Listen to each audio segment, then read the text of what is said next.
Bienvenue à la station Brightline au centre de West Palm Beach. Aujourd'hui, nous reprenons Brightline en classe Smart vers Miami. Nous prendrons Brightline Plus, le service de voiture porte-à-porte de Brightline, jusqu'à l'aéroport international de Miami. En route, nous observerons la gare Brightline de Fort Lauderdale et l'expansion presque terminée d'Orlando. Notre itinéraire aujourd'hui couvrira un total de 67 miles le long de la côte sud de la Floride, de West Palm Beach à Miami, avec un arrêt intermédiaire à Fort Lauderdale.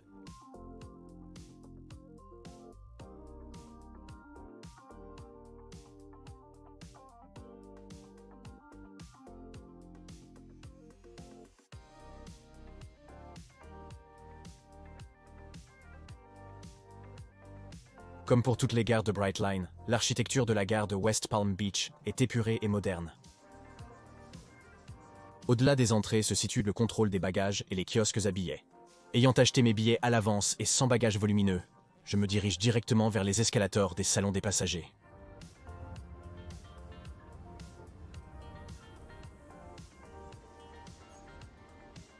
Un aspect intéressant du voyage sur Brightline est le contrôle de sécurité que les passagers doivent subir avant l'embarquement. Ce n'est pas aussi strict qu'un point de contrôle TSA, mais les armes habituelles sont interdites. Après avoir scanné mon billet et passé la sécurité, je vais au salon des passagers.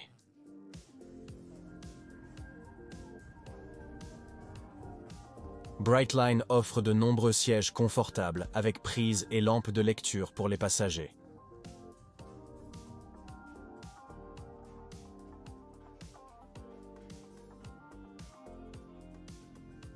Un espace bar limité est disponible pour ceux qui veulent travailler sur un ordinateur portable. Le salon premium pour les passagers de classe premium de Brightline se trouve au-delà du salon intelligent. Le salon offre une variété de collations, boissons, services d'affaires et une expérience d'embarquement unique. Pour un examen détaillé de la classe premium de Brightline, cliquez sur le lien en haut ou dans la description pour mon rapport de voyage complet de Miami à West Palm Beach sur Brightline Premium. Il n'y a pas grand-chose à faire dans cette gare, les principales attractions étant le bar Mary Mary et le magasin MRKT en libre-service.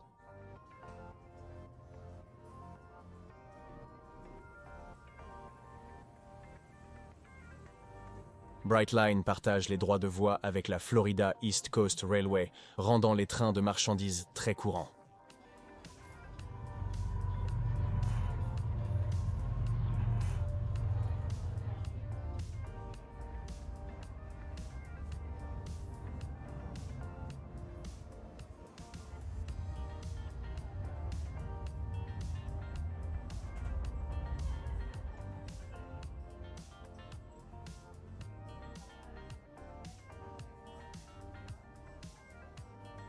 Je n'ai pas beaucoup de temps à passer dans le salon avant l'embarquement. L'embarquement pour notre train Brightline de 9h48 vers le sud est simple après l'annonce. Je descends vers les quais par l'escalier roulant. Bright Pink, un des ensembles de trains Siemens Venture en expansion de Brightline, nous attend sur la voie 1. Les ensembles de trains Venture comprennent 4 voitures, Venture, et 2 locomotives Siemens SCB40. Nous sommes assis aujourd'hui au siège 14A dans la voiture 4. Je me dirige vers le bout du quai pour trouver notre siège dans la voiture 4 de notre train.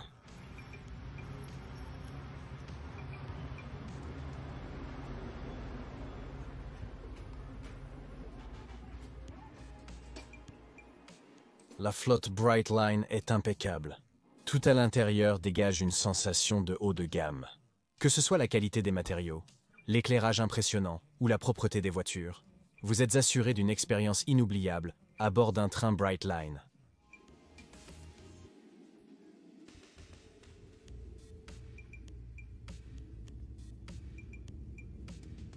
Peu de temps après que nous nous sommes assis, les portes se ferment et notre train part pour ce voyage d'1h12 vers Miami. En quittant West Palm Beach, examinons quelques statistiques de notre train. Notre train ce matin est le service en direction du sud de 9h48 AM vers Miami Central et se compose de 2 locomotives. Siemens SCB40 avec 4 voitures Siemens Venture. Chaque SCB40 est alimenté par un moteur Cummins QSK 95 à 16 cylindres qui alimente à son tour les 4 moteurs de traction AC Siemens, produisant un total de 4000 chevaux d'où le 40 dans leur nom. Les SCB-40 peuvent atteindre 125 miles/heure, mais sont utilisés à 80 miles/heure entre Miami et West Palm Beach. Brightline exploitera des trains à leur vitesse maximale de 125 miles/heure sur l'extension, à Orlando. L'expansion d'Orlando de Brightline ajoutera 173 miles supplémentaires, de West Palm Beach à l'aéroport international d'Orlando. Brightline desservira le terminal intermodal de l'aéroport, reliant les passagers aux transporteurs de personnes et aux bus locaux. Le service débutera plus tard cette année. Nous avons une seconde. Pourquoi ne pas cliquer sur le bouton d'abonnement? C'est gratuit et soutient vraiment la chaîne. J'ai plein de super contenus à venir, alors restez pour en voir plus. La classe intelligente de Brightline, bien qu'elle ne soit pas le summum, est toujours incroyablement confortable. Les sièges intelligents ont une largeur de 19 pouces avec beaucoup de tangage. Cela peut être la moindre des deux classes, mais j'ai toujours plus qu'assez d'espace pour étirer mes jambes, et je suis loin de frapper mes genoux sur le siège devant. La tablette ici est la même que celles en classe premium. Pour les petites collations, une petite table se rabat du dos du siège et une plus grande la rejoint. La table est grande, offrant assez d'espace pour un ordinateur portable, si nécessaire pour travailler en voyage. Sous les dossiers des sièges se trouvent 2 prises et 2 ports USB pour beaucoup d'énergie à bord de chaque train. Des lumières de lecture LED et brillantes, avec des boutons en aluminium usiné, sont situées au-dessus de chaque siège.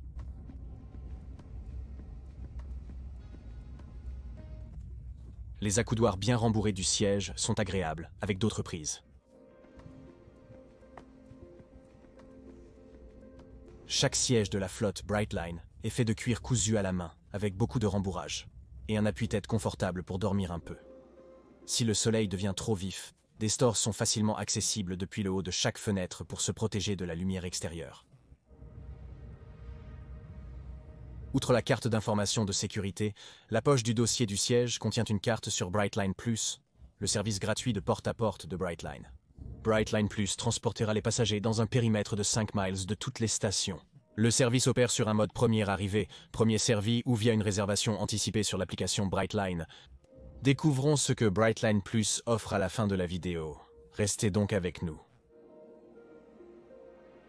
Brightline fonctionne actuellement à une vitesse maximale de 80 miles/heure sur la route de West Palm Beach à Miami, mais les trains pourront atteindre jusqu'à 125 miles/heure une fois l'extension à Orlando ouverte.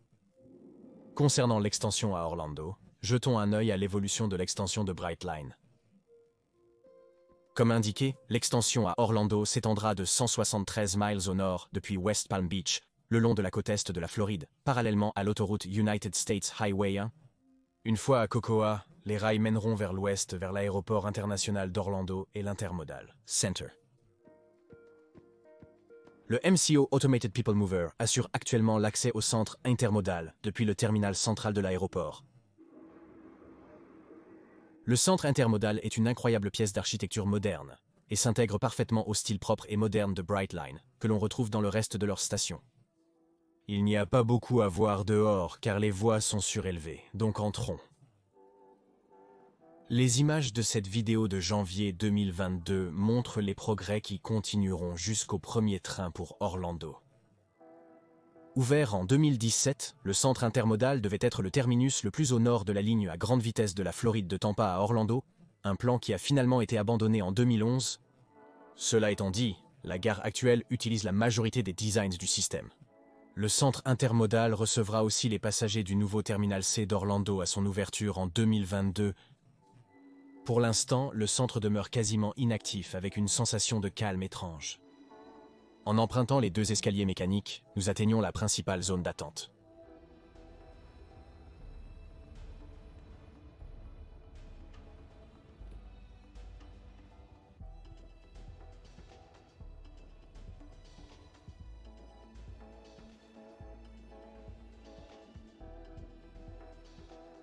En regardant au sud par les fenêtres, on constate que les voies pour les quais 1 et 2 sont posées, y compris la signalisation. La voie 3 n'est pas encore en place, mais semble être le prochain projet. Le ballast a été déposé et les rails sont prêts pour l'installation. La gare elle-même n'a pas encore arboré l'écusson de Brightline, la seule preuve visible de l'existence de Brightline étant ce petit panneau sur le bureau de gestion de projet.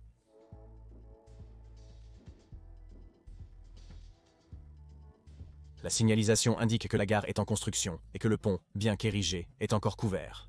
Je présume que Brightline va démolir ce mur pour accéder à leur zone de la gare. De l'autre côté des voies, il est encore plus clair que la voie 3 doit être installée dans les prochains jours, car à la fin du pont de la voie 3 se trouve un tas de ballast en attente d'être étalé en place. En se dirigeant vers le nord-ouest du bâtiment, on atteint la station automatisée People Mover, alimentateur principal de l'aéroport international d'Orlando.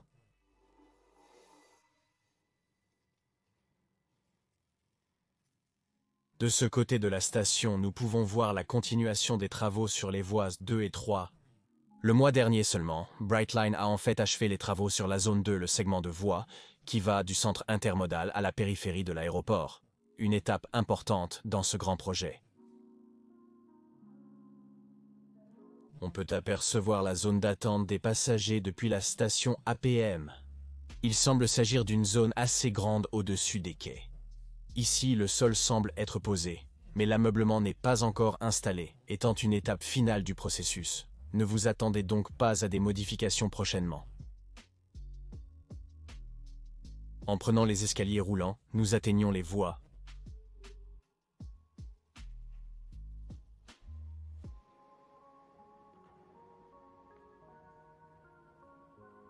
Une petite promenade autour de la plateforme 2 de l'APM nous amène au bord des quais. Malgré la saleté sur les fenêtres, voir à l'intérieur reste possible. Nous avons une bonne vue sur le projet INA, malgré le verre boueux, les finitions sont évidentes. Des lumières, haut-parleurs et escaliers mécaniques ont été installés. Les plateformes semblent achevées, juste un nettoyage nécessaire.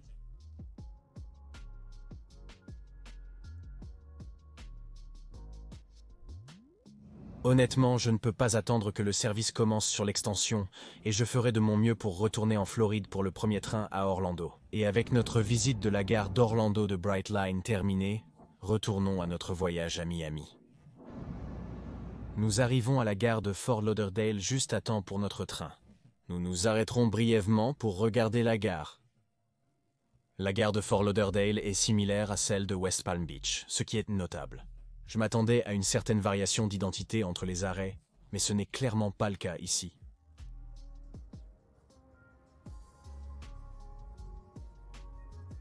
Comme à West Palm Beach, les principales caractéristiques sont le bar Mary Mary et le magasin libre-service MRKT.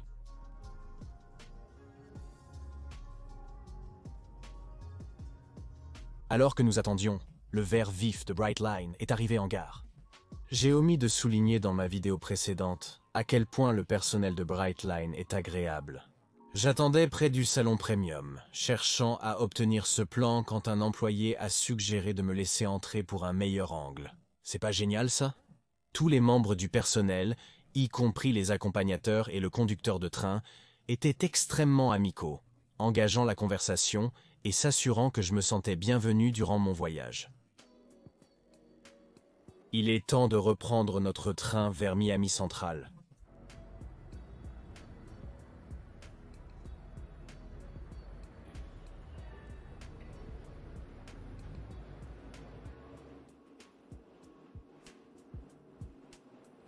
Bienvenue de retour à FT. Lauderdale.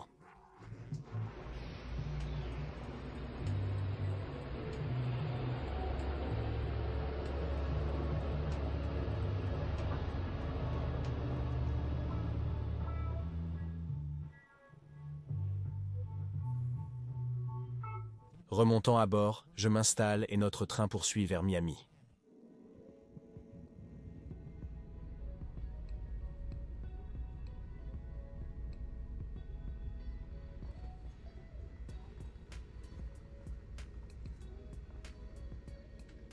Les voitures Venture de Siemens sont parmi les plus récentes voitures de voyageurs à être utilisées aux États-Unis. Mais l'intérieur de Brightline est vraiment une masterclass en matière de rail urbain. Chaque voiture est incroyablement silencieuse et la conduite est super douce. avec la suspension qui fait un excellent travail pour adoucir les plus gros chocs en cours de route. Les voitures Smart de Brightline ont une disposition 2 par 2 offrant des sièges pour des groupes de 2 et 4. Si vous réservez un siège individuel dans une rangée de 2, vous aurez probablement toute la rangée pour vous, comme moi. Juste derrière nous, un porte-bagages et un porte-vélo peuvent accueillir 2 vélos ou plusieurs grands sacs. Des écrans d'information placés au-dessus des allées du wagon diffusent régulièrement des informations sur le train et des publicités pour le service Brightline. Les sièges groupés par 4 en classe Smart ressemblent aux sièges normaux, avec une table entre eux. La particularité la plus attrayante de ces tables est l'extension qui surgit du plateau et se fixe via un mécanisme à ressort. Il y a aussi 2 ensembles de prises à côté des fenêtres, pour tous vos besoins en énergie.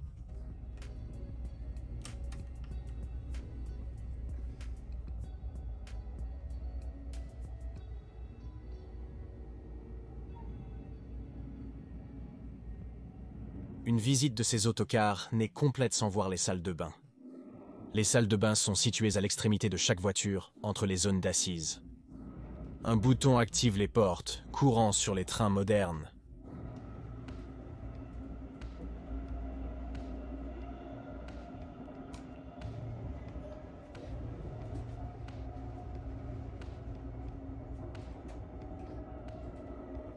Les salles de bain elles-mêmes sont géniales. Je peux dire qu'il est bien entretenu car le personnel de Brightline a plié l'extrémité du papier toilette comme dans un hôtel de luxe.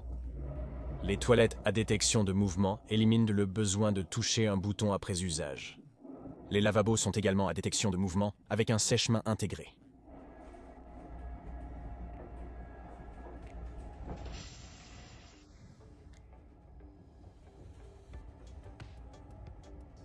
Il y a 2 grands miroirs sur les murs opposés, et ce graphique amusant pour rappeler aux passagers de se laver les mains. Encore une fois, c'est une salle de bain parfaite. Véritable modèle de la qualité que l'on devrait attendre du rail urbain.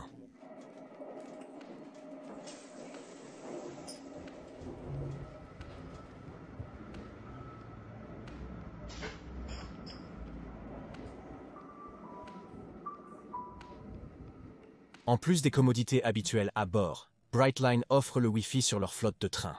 Je dois dire, le Wi-Fi sur ce train est parmi les plus rapides que j'ai expérimenté, avec des vitesses atteignant 15 mégabits par seconde.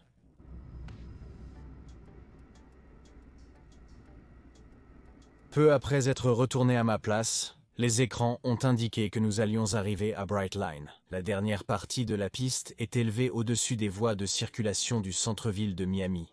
Et notre approche lente nous fait serpenter autour des piliers de la tour au-dessus et nous conduit à la plateforme 3 à Miami Central. Bienvenue à Miami. Nous espérons que le voyage avec Brightline vous a plu. Merci.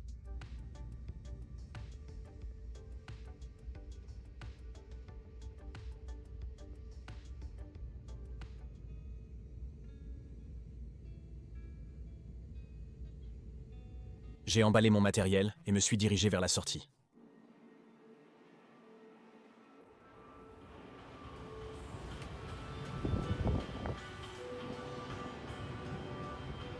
En descendant les escaliers roulants, nous arrivons à Miami Central. Un fait rendu évident par l'immense panneau Miami à côté de l'entrée des voies 1 et 2.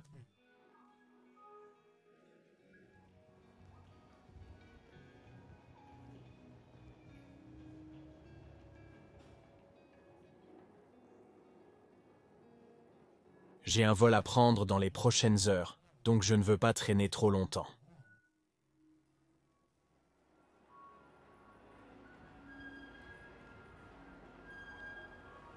En empruntant l'escalator, on arrive au rez-de-chaussée, point de ramassage de Brightline Plus.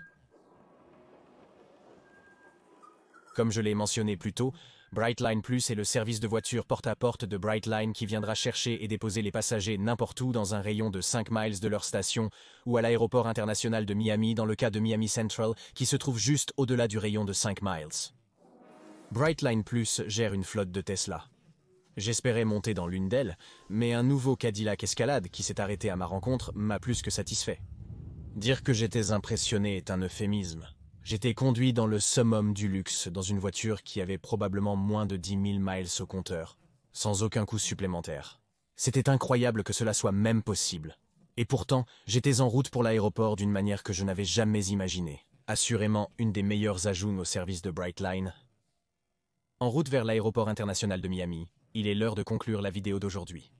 La semaine prochaine, je retourne à New York pour la dernière vidéo de la série NYC, volant en Comfort Plus sur l'A220 de Delta. Restez à l'écoute si vous souhaitez le voir. Si vous êtes nouveau, appuyez sur le bouton d'abonnement. C'est gratuit et soutient vraiment la chaîne. Votre soutien m'aide à continuer de réaliser d'excellentes vidéos comme celle-ci. N'oubliez pas de cliquer sur l'icône de la cloche pour ne manquer aucune vidéo. Quoi qu'il en soit, c'est tout pour aujourd'hui. Merci d'avoir voyagé avec moi. À la prochaine.